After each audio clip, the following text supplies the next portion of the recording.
We want to welcome you as we gather as a community to celebrate the life and legacy of our city's mother, Eva Galambos. At this time, would you please rise for the presentation of the colors by the Sandy Springs Police Honor Guard.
Please be seated.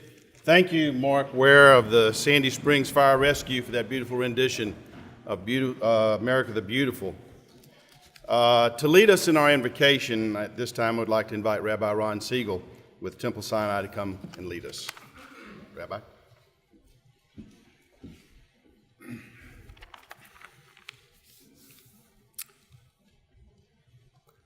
A dear colleague tells the story of a hiker, a woman who enjoyed vacationing in the wooded ravines of northern Wisconsin. One day, the story relates that she came across a beautiful, crystal-clear rivulet of pure spring water. Warm from the hike, she improvised a drinking cup out of the crown of her hat, and after dipping it into the brook, took a long, satisfying drink of the sparkling water. Now refreshed, the hiker decided to follow the winding stream up the valley to its source, where she ultimately found, deep in the recesses of the forest, the water bubbling up from a mossy bed. The font of the spring was so small that she could literally cover the spot of origin with the palm of her hand. Yet even so, she could not stop the water's flow. The water oozed through her fingers and made its way down the valley, gathering strength along its way, undeterred by obstacles in the path, ultimately leaving in its wake new life and blessing, and the unmistakable evidence that a sparkling stream had passed this way. We have assembled on this day, dear friends, to honor the memory of a woman who, like the tiny font of the river in our parable, was truly a wellspring for our city. Eva, both as citizen and mayor, her ideals, her convictions, and her faith in what could be, it all bubbled up from a source within. And nothing, no obstacles, no naysayers, no amount of time could halt her indefatigable journey through the valley, a course of determination and sacred purpose which has brought us and our fair city to this day. The psalmist surely had the likes of Eva Galambos in mind when he or she declared, "The Eternal One projected truth forward, and nothing could stifle its inevitable surge ahead." On this day of memorial, friends, as we gather on the proverbial banks of a majestic Sandy Springs, we are undoubtedly saddened by the passing of a pioneering giant in our community. However, the reality of our loss is most assuredly tempered by feelings of profound gratitude for the gifts of vision and insight, wisdom, determination, spunk, and passion that Eva shared, and for which we and our city are the enduring beneficiaries.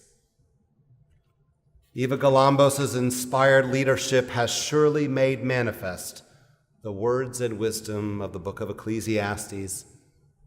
There is a time for every season and experience under heaven, a time for seeking, a time for planting, a time for gathering stones, a time for building up, a time for sowing, a time for laughing, a time for dancing. And as we are reminded at this time, not only a time for being born, but a time for dying as well. Let us offer our thanks to God, the source of all, for the life of Eva Galambos. May we honor her life and legacy by the ways in which we work together to further strengthen Sandy Springs, a city for which she dreamed and tirelessly toiled. Surely there could be no finer tribute to her life. May we be comforted on this day, dear friends, by the assurance that the memory of Eva Galambos will not be forgotten. Amen.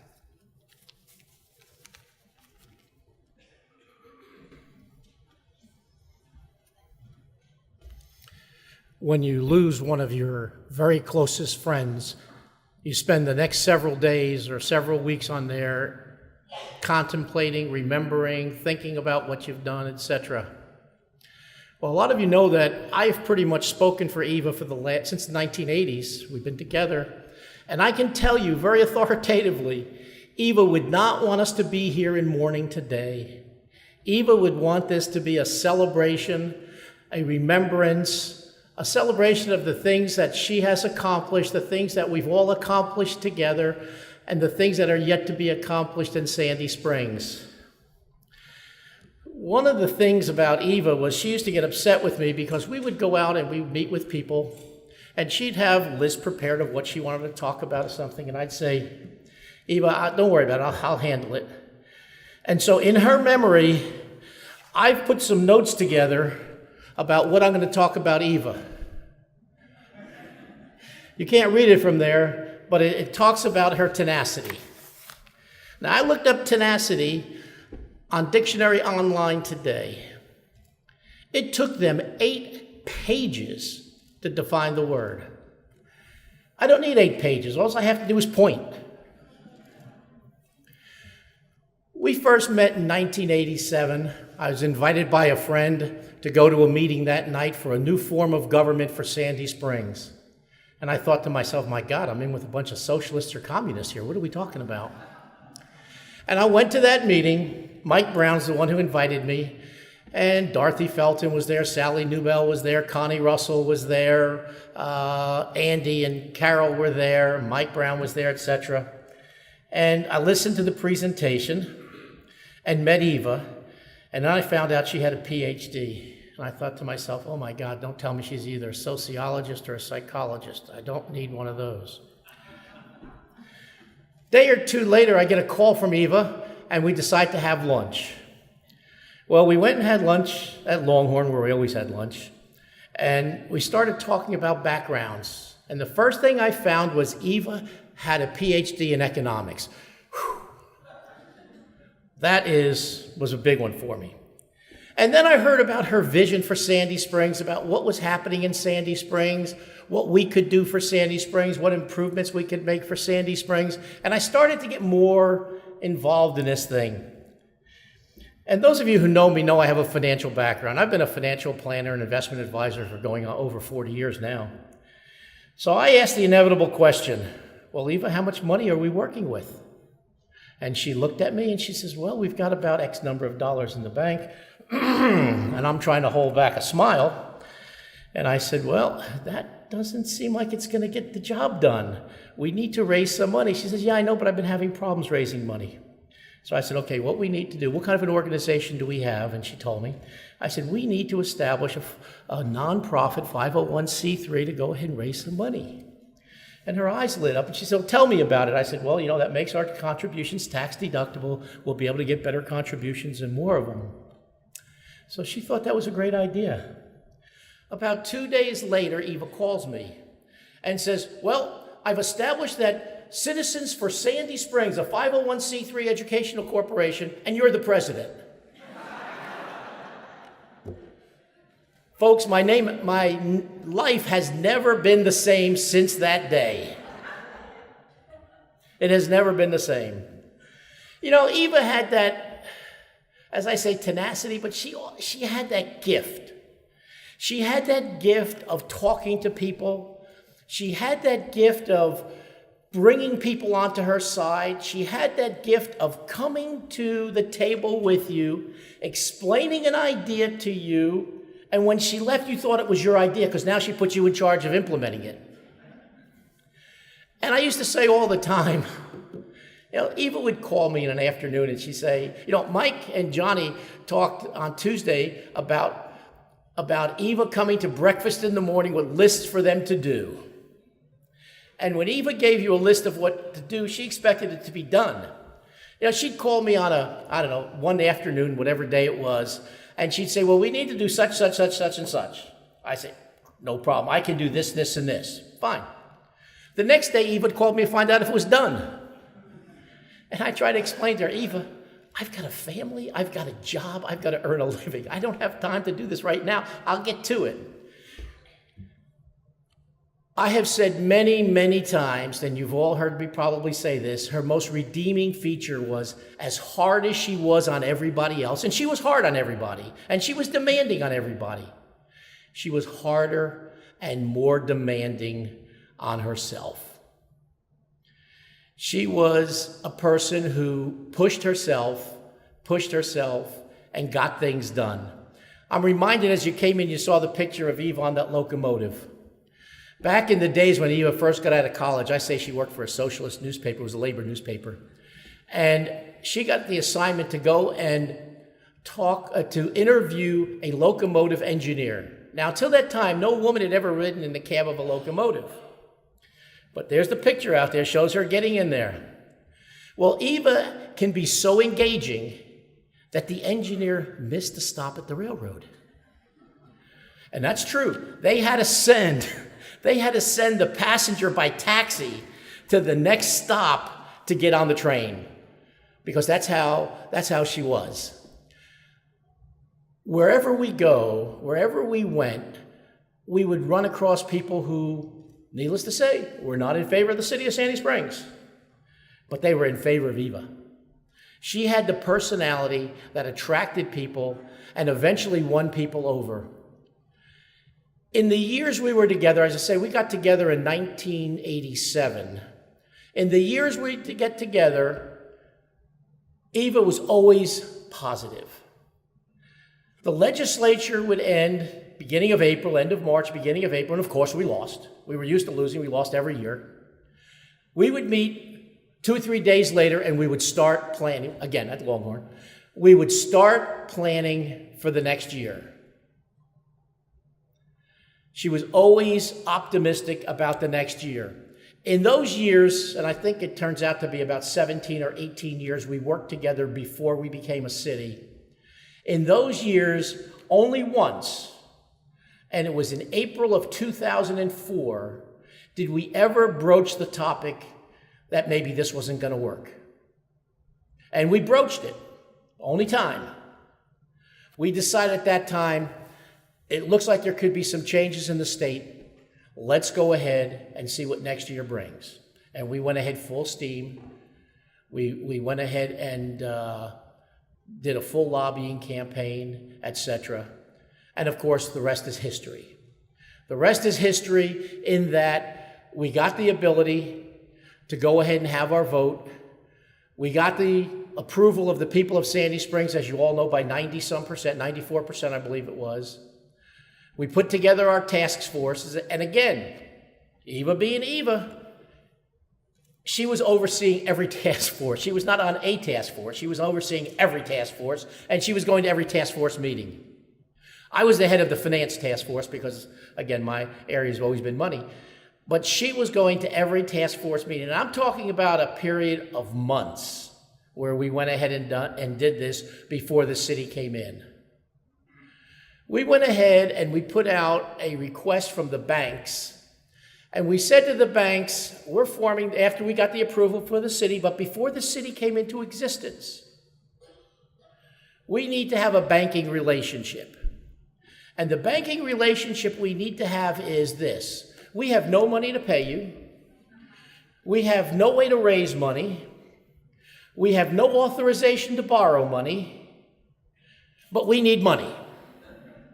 And we need you not only to become our bank, we need you to be our bill payer. But we can't pay you back. All of a sudden, all the banks decided this was not something they wanted to do. And then, of course, Eva and I sat down with Buddy at Sandy Springs, the Bank of Sandy Springs, and he said, whatever you want, you got. She had that ability to get to people, to bring people onto her side, to see the best in people, to see what their qualifications were. She surrounded herself with people who could get the job done. And Eva was always about getting the job done. There used to be a thing when I was a kid, my dad used to get Reader's Digest, as I'm sure a lot of you had in the past. And of course, Reader's Digest always sat in the restroom. And there was something on there every month, I guess it came out monthly, my most unforgettable character. Well, Eva was both unforgettable and a character. She was somebody that I looked up to. You know, I used to tell her she was my big sister. I used to tell her she was my older sister, and then I would punctuate it with much older. But she was a person you could talk to. She was a person you could talk to about Sandy Springs. You could talk to about your personal problems, your personal life, etc. She had that warmth.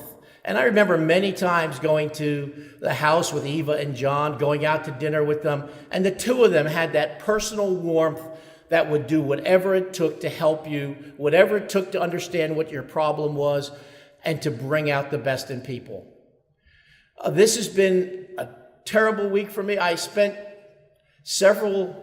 while Eva was sick, I would go over to her home, and I try to go every other Thursday. And the reason I would go every other Thursday rather than every Thursday was because I didn't have enough information for her for every Thursday. Even when she was sick, she'd be pumping me for information. What's going on? What's this look like? How's this vote going to go? What are we going to do about this? What are we going to do about another piece of the city center? She was very, very concerned. And, you know, about a year and a half ago, when Eva was finishing up her second term as mayor, we did a remembrance of her, in honor of her. Public Works did a sign that said Galambos Way. And as I said at that time, there were several ways to do things. There was the right way, the wrong way, and Eva's way, the Galambos way. But Eva was the type of person who could take your advice, modify your advice, work with your advice, and get the best job done. The city is blessed to have had Eva as its founding mayor. It's blessed to have Eva as its founding mother. And I was very blessed. I'm a very blessed person to have her as one of my dearest friends in my life. Thank you.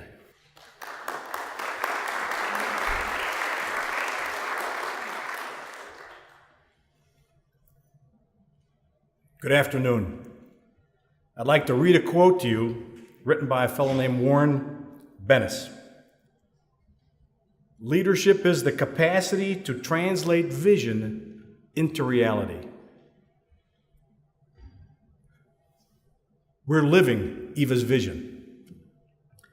I have never met nor worked with anyone as focused as Mayor Eva Galambos, and an optimist, which you had to be considering the daunting task in front of her.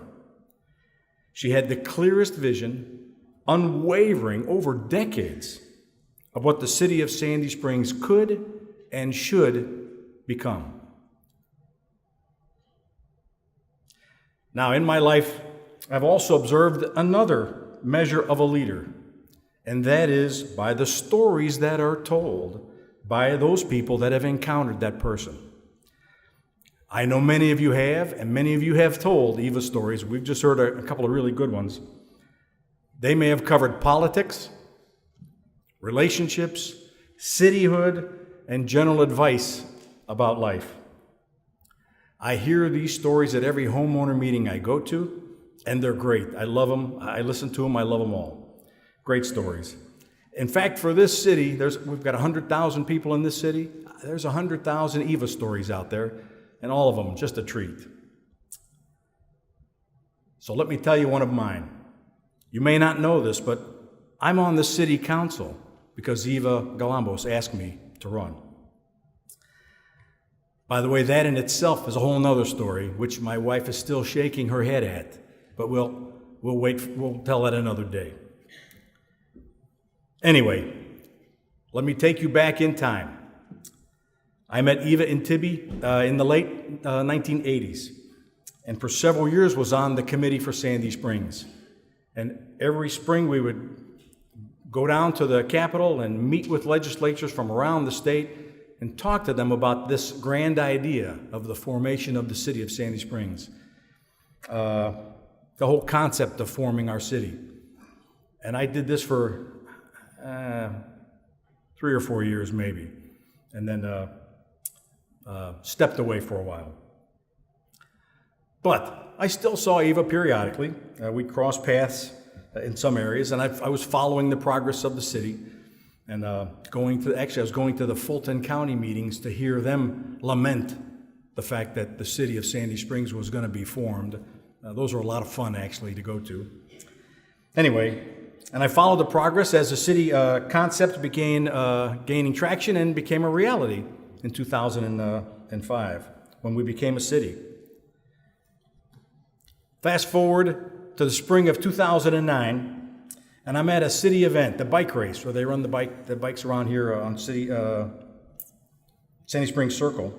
And we cross paths again, and we're chatting, we're kind of catching up on things, and all of a sudden she turns to me, and literally it was, and says, "You live in District 1. I said, "Yeah." And she said, "Well, have you ever thought about running for city council?" "No." So I went home and told my wife, "Eva thinks I should run for city council." And she said, "What?" Anyway, I live in District 1. She suggested I consider running, so I did. So as part of my grand campaign, I spent weekends that late summer and fall going to neighborhoods, going door to door, knocking on doors, introducing myself to District 1 constituents.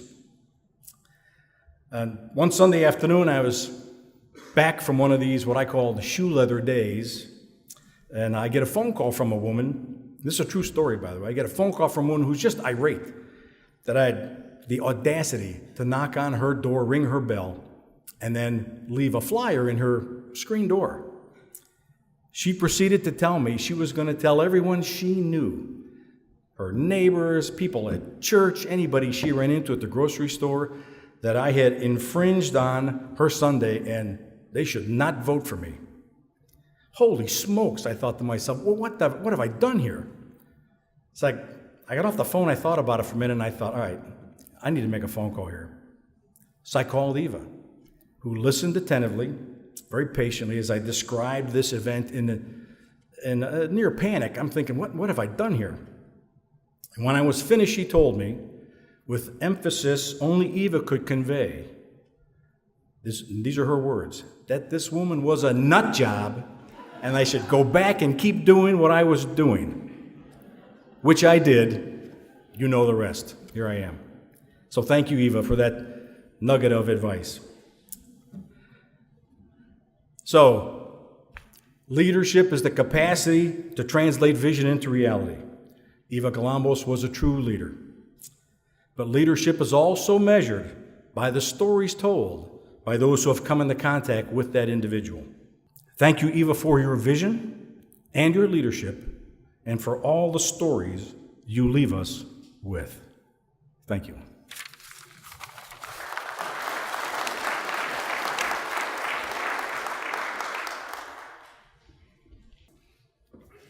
Good afternoon, friends and fellow community members. I'm so honored to represent the nonprofit community and highlight the impact Eva had in building many of the organizations that continue today in service to our community. I'm very humbled to be able to share a few personal remembrances of this remarkable woman, a woman who was a mentor, an advisor, a consultant, and a friend to so very, very many of us. It's rather appropriate for us to be holding this memorial service here today, for it is in the surrounding area in this that the community has gathered for many years, since the Indians, in fact, and most recently in this building, downstairs in the activity room, where we all met to form the task forces and the framework for our city. Like the Founding Fathers, there's more than a little historical reference associated with the memories of our founding mother. I remember vividly her walking in colonial costume down the middle of the street during the Sandy Springs festivals, accompanied by the fife and drum corps, as they walked along proclaiming, "No taxation without representation." Those were a fun time. We've spent much time talking about what Eva did in fighting for the formation of our city, and rightfully so, for it is an amazing legacy. However, I believe that the great success of Sandy Springs lies in her vision of building community, not just government. She believed in connecting people. She saw a need and an opportunity to bring people together, form organizations, collaborations, whatever, and develop solutions to the challenges facing our community. It is those connections and organizations that became the foundation for our city of Sandy Springs. Eva was the epitome of leadership qualities. Everybody's spoken of that. She was a master at developing a sense of community, engaging others, mentoring others, individuals who were vested in building a city of Sandy Springs. I remember her speaking to the early leadership Sandy Springs classes before the city's incorporation, armed with facts, as always Eva was, trying to convert every single class member in the room into being vocal advocates for the city of Sandy Springs, and of course get their financial support for the committee of Sandy Springs. She worked with so many to form organizations such as Sandy Springs Revitalization to tackle the problems that Fulton County wouldn't face. The start of a real downtown with our streetscape, and neighborhood improvements such as traffic calming to help with cut-throughs. Then out of Sandy Springs revitalization and that energy grew the Sandy Springs Business Association. Our current Sandy Springs Member Chamber is an outgrowth of that. The Sandy Springs Council of Neighborhoods and the Civic Roundtable, which continue to bring community leaders together, and the Sandy Springs Conservancy, which was dedicated to developing parks and green space, resulting in saving what is now Overlook Park from development under Fulton County. Eva loved the out-of-doors. She was a master gardener, and I often saw her walking at the trails at Big Trees. How special it was for Eva to see the opening of Overlook Park and the Abernathy Greenway. I know she'll be watching from on high when we open our city center. Eva was a leader in forming Keep Sandy Springs Clean and Beautiful. And she and John, thank you, John, had always been supportive of volunteer efforts in our community, including support for Volunteer for a Better Sandy Springs Day. Eva spent years building connections, and it was those connections and organizations that became the fabric of our great community. Those organizations, I submit to you, became the building blocks for the foundation of our city. When we became a city, you've heard that she assembled groups of people and individuals that had been involved in this groundwork over the years, plus others, volunteered to fill dozens of task forces that address the functions and services vital to the operation of the new city. Sandy Springs, as Eva was always frugal, was indeed built on volunteerism. We all know how Eva valued the importance of a quality education for all children.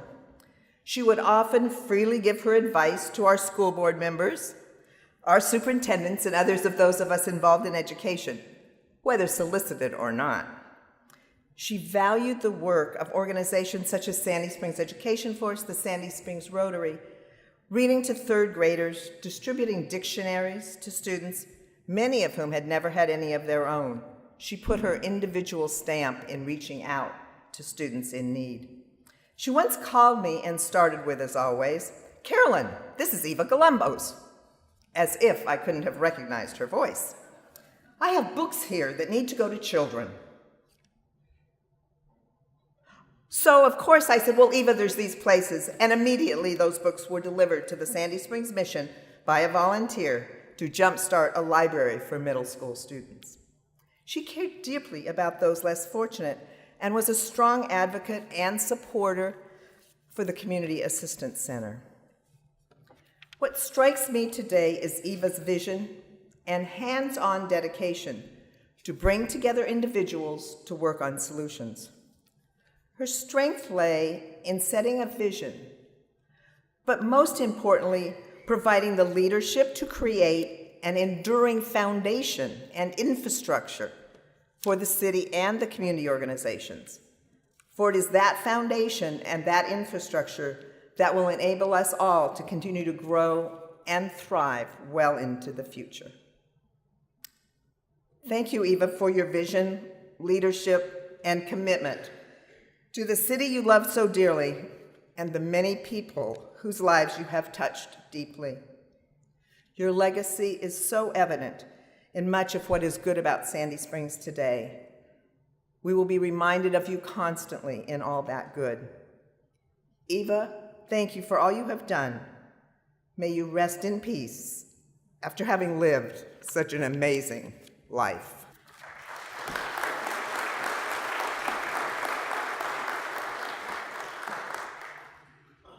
Well, I'm going to start with the same words my brother used the other day. Wow. Wow. Unbelievable. Amazing. And thank you all. We have learned so much this week as a family of who my mother was in the public world. And with the realization that she is mother of Sandy Springs, there's also this realization that we have all these brothers and sisters we've never met before. Good work, Dad.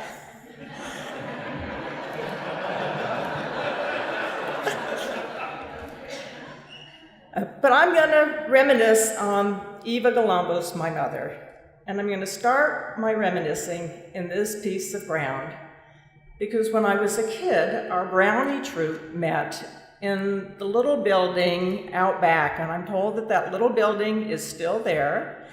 And after our brownie meetings, if the weather was nice, we had an outdoor activity, and that outdoor activity typically involved playing fox and hounds in the cemetery, and that was before the cemetery was so built, and it was woods and trails, and it didn't bother us that it was a cemetery, and of course Mom was one of the troop leaders. I moved to Seattle in 1979 and have been out there since, and so I've just been peripherally aware of what's going on in the city, and obviously a lot more appreciative and aware hearing all of your stories. But always I'd hear the trials and tribulations, and then the joy and celebration, and we were all here as a family with her swearing-in ceremony, 2005. December, I learned today. But she was my mom, and she did all the usual mom things. They were always so wonderful about coming out to visit me when I was working full-time and didn't have the flexibility, unless the legislature was in session. And my mother helped paint the house. Mom and Dad brought plant starts from their home in Trimble to help plant my yard. She was a doting grandmother to all of us.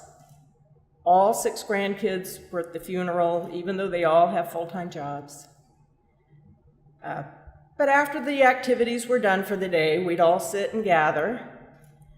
And inevitably, Mom handed out advice. I suspect some of you have received some of her advice. And my husband has an expression for me.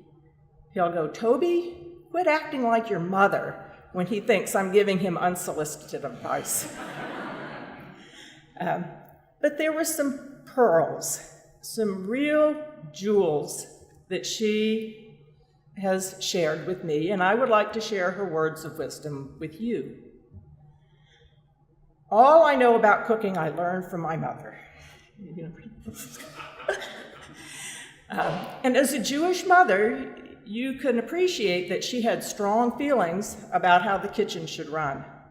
But it's really simple. There's only one rule you need to remember, and that's if it takes longer than 30 minutes between you walk in the kitchen and put it on the table, it's too much work.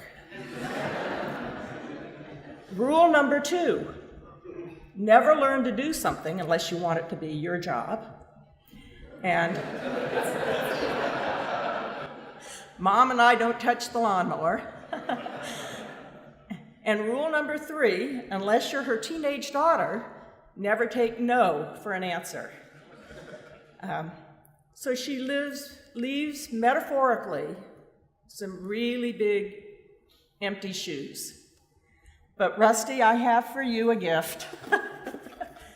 For the city of Sandy Springs, her shoes.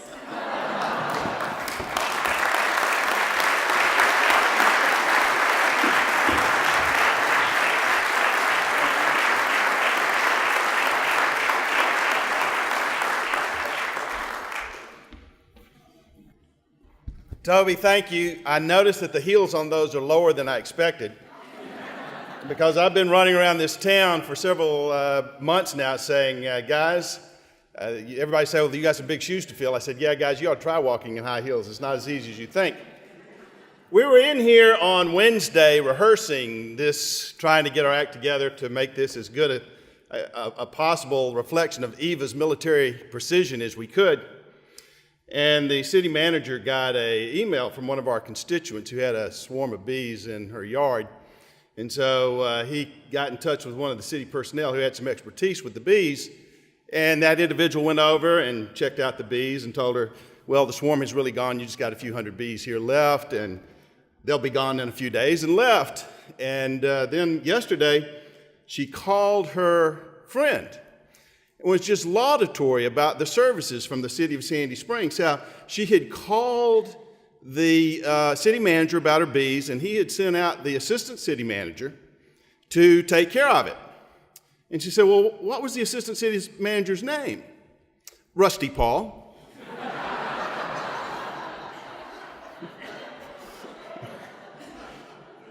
Now, my wife said when I told her that story, she said, what's the point of that story? Well, I thought about the point. Well, first of all, Eva taught us that all city personnel need to be responsive, friendly, and customer-oriented. Secondly, no one would have mistaken Eva Galambos as the assistant city manager. And thirdly, it simply reinforced something that I already knew. There's only one mayor of Sandy Springs, and her name was Eva. After the fall of the Berlin Wall, I was in Washington. I met with a group from the Soviet Union, and I was a HUD assistant secretary, and I was asked to meet with some Russian officials who wanted to take a look at how American cities and communities ran and maybe adapt some of their thinking to the Russian model. And we obviously had to use a translator to facilitate the discussion, and occasionally the interpreter would stop and tell me in English that he needed some extra time to translate some of the words that I was using. And after the group left, I asked the translator why he needed more time to explain certain words. And he said there were some concepts in economics that Americans use regularly, but because of the complete indoctrination of communist theory, they no longer had a Russian equivalent. So he couldn't just simply translate them. He had to put them and explain them in terms they could understand. Now, little did I know that that lesson would be helpful to me when I returned to Georgia and began working with Eva. As anyone who has read her book knows, she was born in Germany and learned German. She moved to Italy and spoke Italian. Later, she moved to Athens, Georgia, and learned to speak English as the natives in Athens spoke it. Hence her rich Southern accent. But in the process, there were certain English terms that Eva never fully grasped, and you've heard it before, like the word no. If you use that word in a sentence, she seemed somehow to never understand what you were talking about. I'll give you a perfect example. After the incorporation referendum in 2005, she called the House one Saturday morning to inform me, not ask, inform me that I was running for city council. John, you guys know what I'm talking about. She outlined her reasons why, and I outlined my reasons why not. And I never really fully understood what happened, but 20 minutes later, I was a candidate for council. But I learned a very valuable lesson in working with Eva. I could either argue with her for 20 minutes, or I could just simply go ahead and save us the aggravation and say yes at the beginning. But there were other English words that she didn't seem to understand either, like defeat, give up, give in, quit. And she had no clue what those words meant either, and we lacked an adequate translator who could explain their meaning in terms that she could understand. And aren't we all glad that that was the case? A lesser person would have given up, quit, or accepted defeat somewhere along that 35-year period when the Georgia General Assembly just was one of those few places that I know of that would not bend to her will. And while I didn't work with her for the full 35 years, I came in for the last 13, and I never, unlike Tibby that one time, I never saw her waver or be discouraged. 2 years ago this month, Eva pulled me aside at a Sandy Springs chamber breakfast and said, I need to talk to you, which should have told me something was up. But being my flippant self, I said, well, there's no time like the present. Step over here into my office. And we moved over to the corner of the room, and she said, you've got to announce next week that you're running for mayor because I have to announce next week that I'm not. And she'd been talking to me for several months and trying to get me to run, and I hadn't said yes. In fact, truly, I hadn't even taken any steps to think about the decision. But knowing that something was up, I asked why the urgency, and she told me she had a recurrence of cancer, and that at that point, she simply hoped to make it to the end of her term. Not knowing what to do, I simply reached over to give her a hug. Now, Eva wasn't the huggy type. So it was one of those awkward hugs that you know immediately was a bad idea.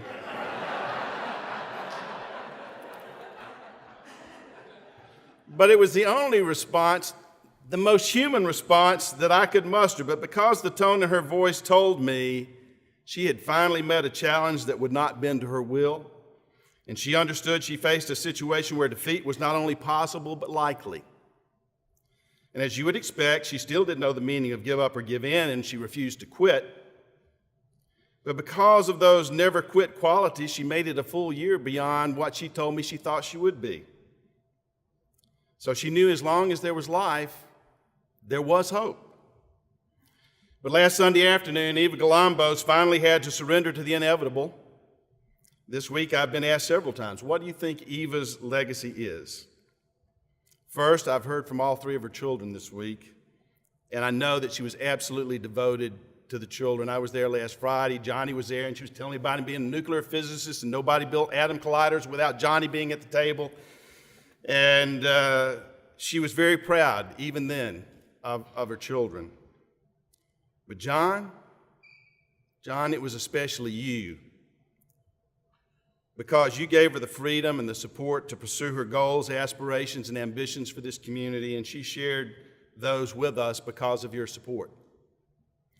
Whatever her legacy is, she shares it with John Galambos, who was there at every turn, every disappointment, and at the ultimate triumph.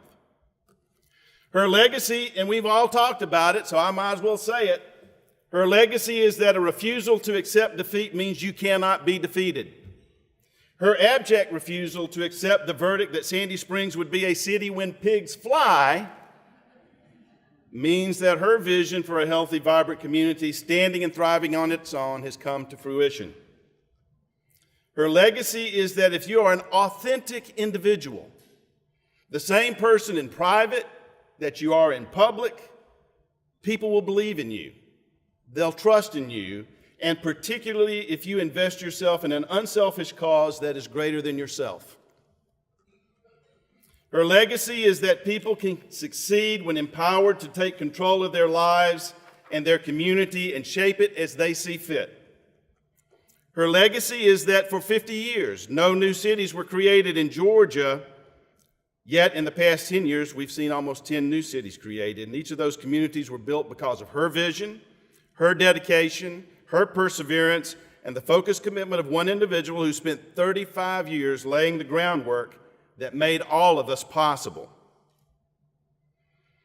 But for those of us who knew her best, her legacy is an unwavering devotion to the belief in an idea, that a dream, a hope, can produce great things. And if you simply refuse to listen to the critics, simply refuse to yield to your adversaries, and never give up when your cause is just and right, in the end, you'll succeed. She taught us not to be discouraged, not to give up, to keep pushing, and if you're willing to stay true to your dreams and aspirations, you will ultimately win. Now, in producing that legacy, she rubbed a few people the wrong way. She was impatient, particularly with people who simply didn't get it. She was direct. No, she was blunt. She once sent me a letter she had written, and it was rather pointed, so I rewrote it to tone it down a little bit, and she said, "Oh, you're just a diplomat." I took it as a compliment, but she meant it as a pejorative.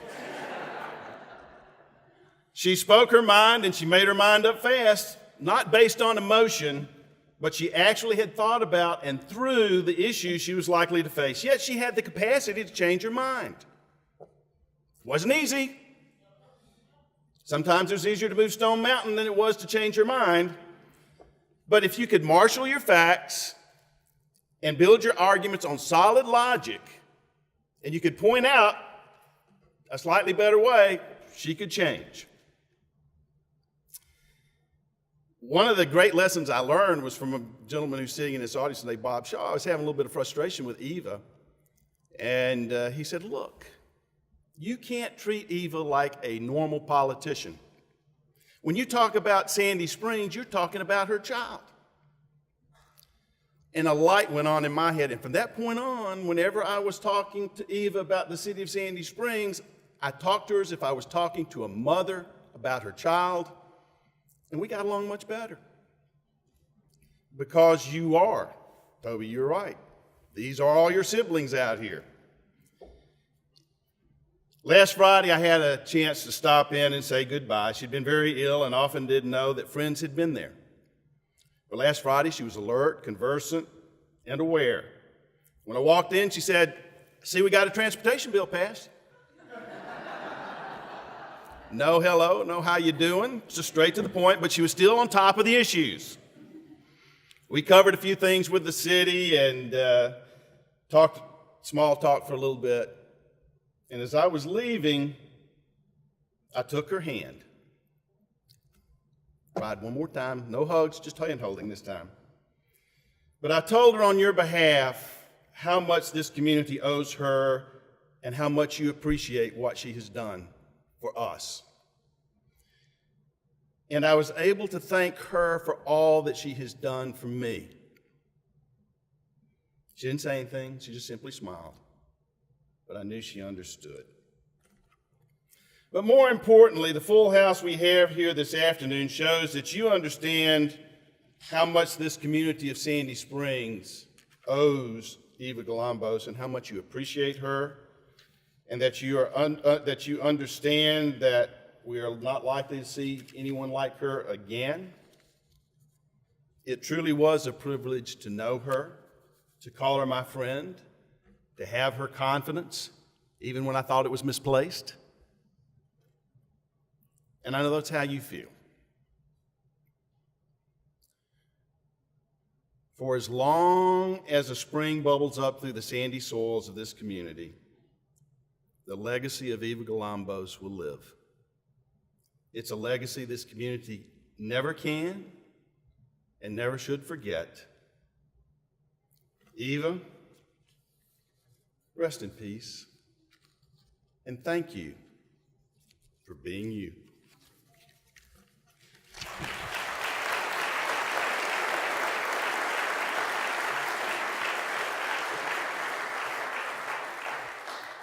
I have a letter here from Senator Johnny Isakson that I will give to the family, and I appreciate Senator Isakson. He nor Congressman Price could be here today because of their duties in the Congress of the United States. Both of them great friends of Eva, and asked me to extend their condolences and gratitude to the family for all that she did for them as well.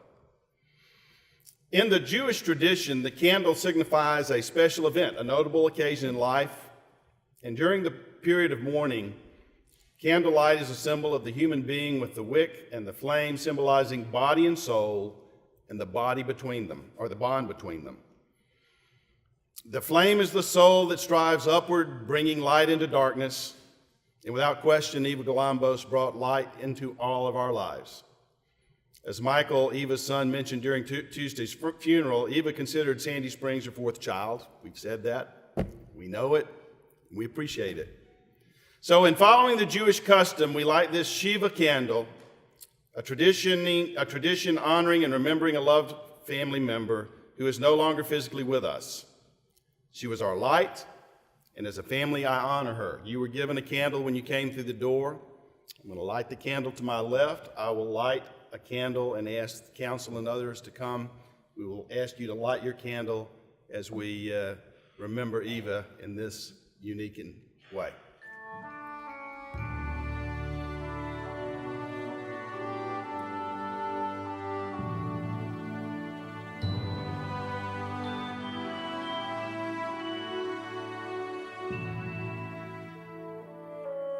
I wanted the community to rise up and to help me form a city.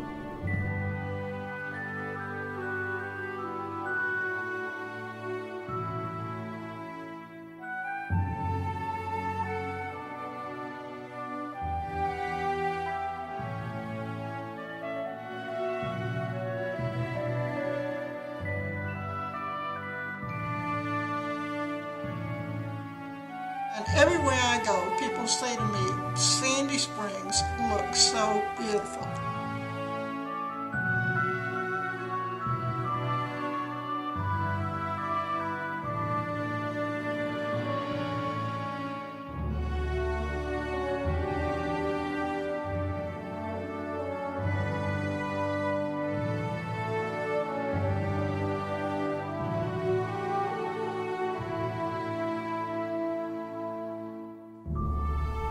I always think the biggest accomplishment for a woman is raising their children. I have 3 very successful children.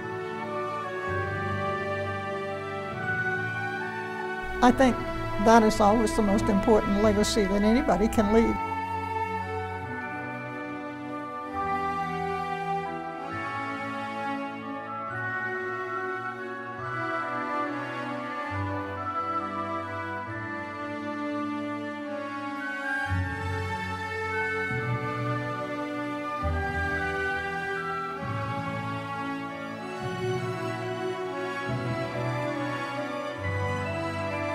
I've just had a very, very happy life.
Please stand as the honor guard retires the colors. And Rabbi Joshua Hiller will, with B'nai Torah, will follow with our benediction.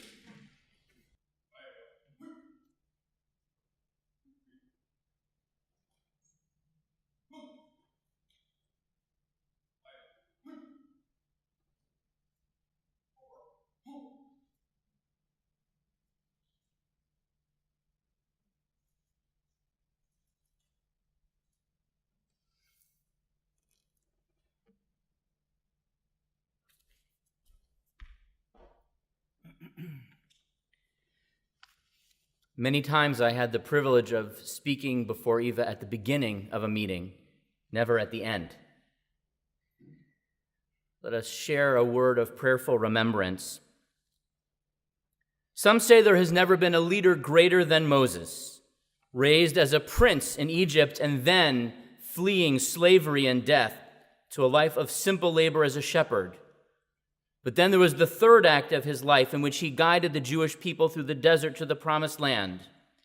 And then he became a producer of plagues, a splitter of seas, a leader of legions, a feeder of flocks, a queller of quarrels, and a teacher of the Torah.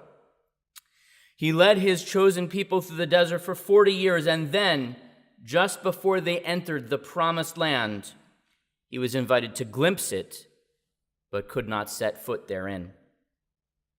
Perhaps no one may attain the accomplishments of Moses, but Mayor Eva Galambos came close. Like Moses, she was born in luxury and then fled slavery and certain death in Germany for a life of simple labor. Like Moses, she led a ragtag, sometimes cantankerous group on what seemed like an impossible quest, as she fought for the freedom and independence of our city for over 38 years and became our first and most revered leader. Like Moses, she was a maker of manna. She helped Sandy Springs become prosperous, but also generous with its community action and now community assistance center. Like Moses, she was a teacher of Torah, of timeless ethical wisdom. And her Torah was a Torah of remembrance of sacred and personal history. It was a Torah, it was a wisdom of interpersonal understanding. It was a Torah of kindness, of brotherhood, and of practicality. She was more than Moses. Where Moses was of impeded tongue, hers could be sharp. But she could also share a thoughtful world to silence argument. More than Moses, she was blessed to set foot in her promised land and to live in it for a decade, to live with the satisfaction of seeing her people firmly established therein, and indeed others learning the same lessons that she had taught. When Moses died, his burial place was unmarked and unknown. The people mourned him for 30 days and then continued their journey to the promised land. And when they did, they brought with him the teachings that he transmitted, which yet inspire our world.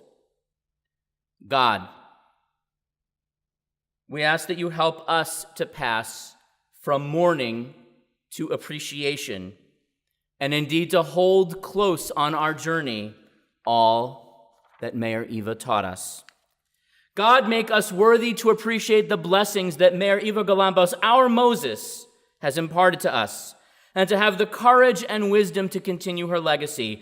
God, bless us with leaders like Eva, who patiently pursue freedom and dignity. God, bless us with leaders like Eva, who can part the waters that separate one from another. God, bless us with leaders like Eva, who can make manna and bring prosperity and sustenance to all. God, bless us with leaders like Eva, who teach us their own Torah, a wisdom that is mindful of the legacy of history and the essential aspect of ethics.